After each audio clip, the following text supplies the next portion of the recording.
안녕하세요. 새로운 한 주가 시작되었습니다. 우리 사회가 코로나19로 혼란하는 가운데 2021년도를 맞이했습니다. 그런데 벌써 2월입니다. 저는 개인적으로 벌써 한 달이 지났다라는 말보다는 우리에게는 아직 11개월이 남았다라는 말을 사용하고 싶습니다. 그럼에도 불구하고 우리에게 주어진 제한된 시간, 제한된 기회를 유의미하게 사용할 수 있기를 기대합니다. 이번 주는 시간 관리라는 주제를 가지고 하나님의 말씀을 묵상하겠습니다. 성경 에베소서 5장 15절에서 18절 말씀입니다. 그런즉 너희가 어떻게 행할지를 자세히 주의하여 지혜 없는 자같이 하지 말고 오직 지혜 있는 자같이 하여 세월을 아끼라. 때가 악하니라. 그러므로 어리석은 자가 되지 말고 오직 주의 뜻이 무엇인가 이해하라. 술 취하지 말라. 이는 방탕한 것이니 오직 성령으로 충만함을 받으라. 하나님께서는 신자나 불신자나 모두 동일한 시간을 주셨습니다. 돈이 많고 권력을 가지고 힘을 가진 자라고 더 많은 시간을, 혹은 가난하고 연약하고 소외된 자라고 적은 시간을 주시지는 않았습니다. 물론 믿음이 좋다고, 믿음이 훌륭하다고 해서 다른 사람들과 다른 시간을 주신 것도 아닙니다. 신자와 불신자의 차이점은 우리의 시간을 분별하여 사용할 수 있다는 점입니다. 사도 바울은 하나님의 심판을 소망하면서 종말론적인 신앙을 선포하고 있습니다. 예수님은 부활하시고 하늘에 오르시면서 다시 오실 것을 우리에게 약속했습니다. 교회 공동체는 다시 오실 예수님의 재림을 준비해야 한다라고 사도 바울은 가르치고 있는 것이었습니다.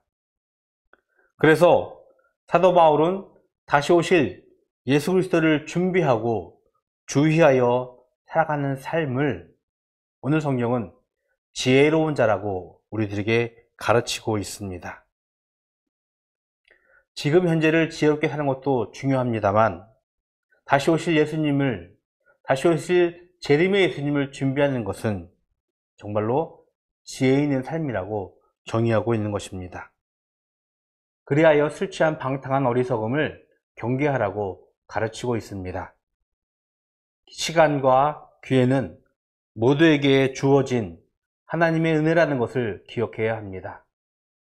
흔히 기회는 앞에서는 긴 머리, 뒤에서는 민머리라 비유하며 앞에서 긴 머리를 잡듯이 기회는 잡기는 편하지만 막상 기회가 지난다면 민머리, 아무 머리카락이 없는 것을 잡기는 어렵다라고 비유를 합니다.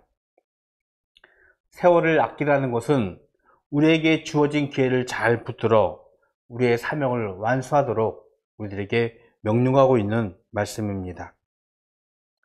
우리에게 주어진 기회는 우리로 하여금 하나님을 찬양하며 감사하며 우리 공동체를 풍성하게 만들라라고 명령을 하고 있습니다. 성경 19절에서 21절 말씀입니다. 시와 찬송과 신령한 노래들로 서로 화답하며 너희 마음으로 주께 노래하며 찬송하며 범사에 우리 주 예수 그리스도의 이름으로 항상 아버지 하나님께 감사하며 그리스도를 경외함으로 피차 복종하라. 세월을 아끼라라는 사도 바울의 교훈은 단순하게 게으름을 경고하며 성실한 삶을 권면하는 것은 아닙니다. 적극적으로 하나님의 선을 위한 시간을 잘 사용하라는 신자의 삶을 가르치고 있는 것입니다. 오늘 하루도 하나님이 주신 은혜라는 것을 기억해야 합니다. 우리에게 주어진 시간, 기회를 생각하며 주신 이에게 감사하고 시간을 아끼며 기회를 잡아 그리스도의 선을 이루는 오늘 하루가 되기를 기도합니다. 바르고 다른 삶 살아가기입니다. 나의 시간, 내가 가진 기회로 가장 많이 하고 있는 일은 무엇입니까? 그리고 그것이 그리스도의 거룩한 삶과 얼마나 연관이 있는지 생각해 보십시오. 기도하겠습니다. 좋으신 아버지 하나님, 감사합니다. 오늘 하루 저희들에게 하나님의 시간과 기회들을 주셨습니다. 마지막 때가 가까워서 하나님은 우리에게 세월을 아끼라고 가르치고 있습니다. 하나님, 우리에게 주어진 시간과 기회들을 하나님의 선을 위하여 사용하는 오늘 하루 되게 하여 주시옵시고, 그로 인하여서 우리의 삶이 하나님의 선으로 가득 차게 하여 주시옵소서. 예수 그리스도의 이름으로 기도드렸습니다. 아멘. 내일 뵙겠습니다.